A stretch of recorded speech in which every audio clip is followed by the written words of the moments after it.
Welcome back to the channel. I'm Justin, and today we're going to set up and install a Blink 4th Gen outdoor camera system. I'm also going to show you some mounting hardware that I purchased separately and tell you exactly why I chose each of those items. Anyway, let's dive right in. So I have 9 cameras total. One sync module can control up to 10 different cameras. In the main kit, you're going to get that sync module plus your cameras. They have different size kits, so every kit can come with a different number of cameras.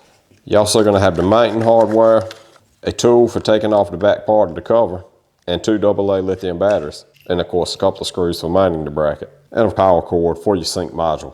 The sync module has a USB port in the side. You can plug a thumb drive into there and you can store all your video right on your thumb drive, and you don't even have to use the Blink Cloud. To set up the system, open the App Store on your phone, search for Blink Home Monitor and download that app. Once downloaded, select Create Account, select your country, and then your region. Now you're going to want to type in your email address and create a password. Blink will send a 6-digit verification number to your email, and you will need to enter that in here. Now you will punch in your cell number, and Blink will send you another 6-digit verification number to your cell phone. And of course, you want to type that in. You will then be asked to link to Amazon. I believe this is for Alexa, which I do not have, so I'm going to select skip for now. Now we can press the blue plus sign in the top right corner to add devices. Select the sync module first. Click allow if you want to scan the QR codes instead of manually entering the serial numbers. The serial number is located on the back of the sync module next to the letters DSN. Enter that 16-digit number or just scan the QR code. Confirm create new system. Name your system. I'm going to name mine Home. The sync module will need to be plugged in before you hit continue. For the sync module, I purchased separately one of these wall mounting units. It comes with a very small 256 gigabyte USB drive, and that's going to allow me to store my videos. So I'm going to go ahead and plug that right into the USB port, and then it will snap right into the mount. It comes with a much smaller cord. We're going to plug that into the sync unit, and then the power adapter will stick right through there. Then of course the cord will plug right into that power supply, and then we can plug that into the wall, and that's just going to give us a much neater, much more professional look, and it'll just give you a little better ability to hide it. You can hide it, say, behind your couch or in your attic, behind the lamp, whatever. Confirm that you have a blinking blue light and a steady green light. Then we want to go back to our phone and hit discover device, join network. We want to allow, choose what network you want it to lock on to. Then it's probably going to want to do an update like mine's doing. Just give it a few minutes and we're already finished. And you can see we're online. Now we want to start adding cameras. So we're going to hit the plus button again, add a wireless camera, enter the serial number. To find your serial number, you're going to take your camera and this little tool, unscrew this stainless steel screw.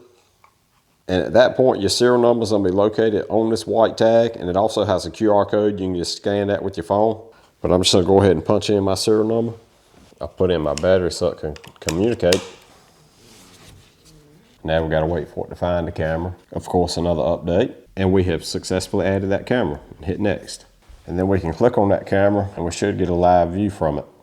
So some extra things that I purchased separately. I bought a 3-pack of these silicone covers. They slip right over the camera before you put the back bracket on.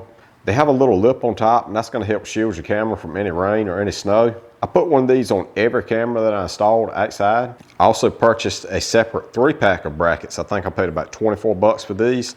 These brackets are ideal for anywhere that you need the camera to have more rotation. They provide a much broader range of movement than the bracket that comes with it. They're also of a solid metal construction, so they're a lot more heavy duty than the ones that come with the camera.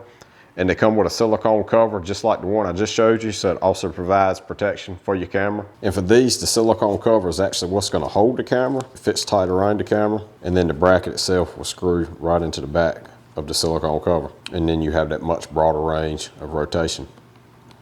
Installation could not be easier. Just use the 2 supplied screws to attach the bracket in your desired location.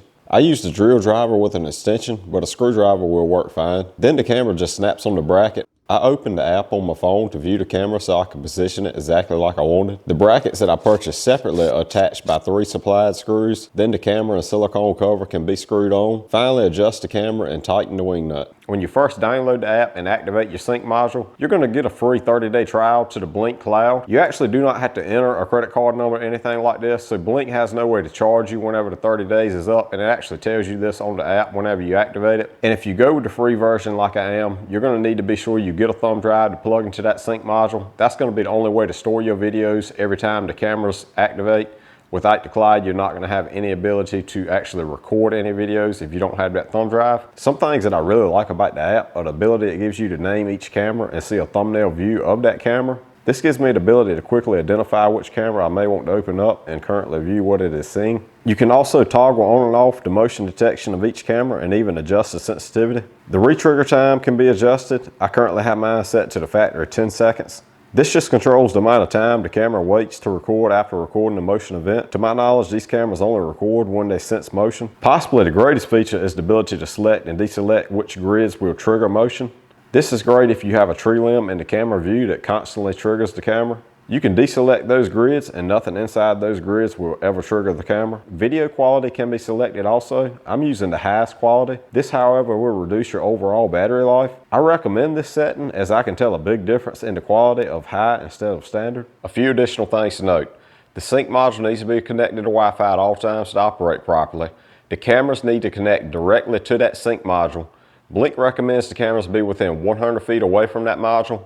However, I have one camera that's about 120 feet away, and so far that camera has functioned properly. Blink does offer an additional sync module, and that is the XR model. And this model will allow cameras to be up to 200 feet away operating normally. And it does have the XR mode where the cameras can be up to 400 feet away.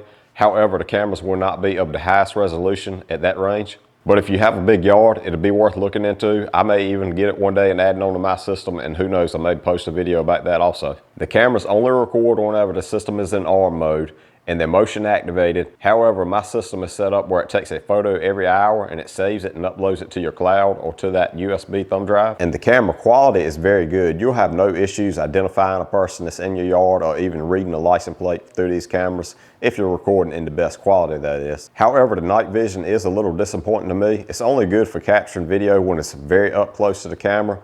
But if you have some additional outside lighting, like some security lighting, that'll really up the range of the camera, and at that point the video quality does become okay at night. But ultimately, I would definitely recommend this camera, and that's because it's very affordable, it's easy to set up, it's very good video quality, and not to mention it has a pretty amazing app. And if you're interested in this system, you can find everything I use linked in the description below.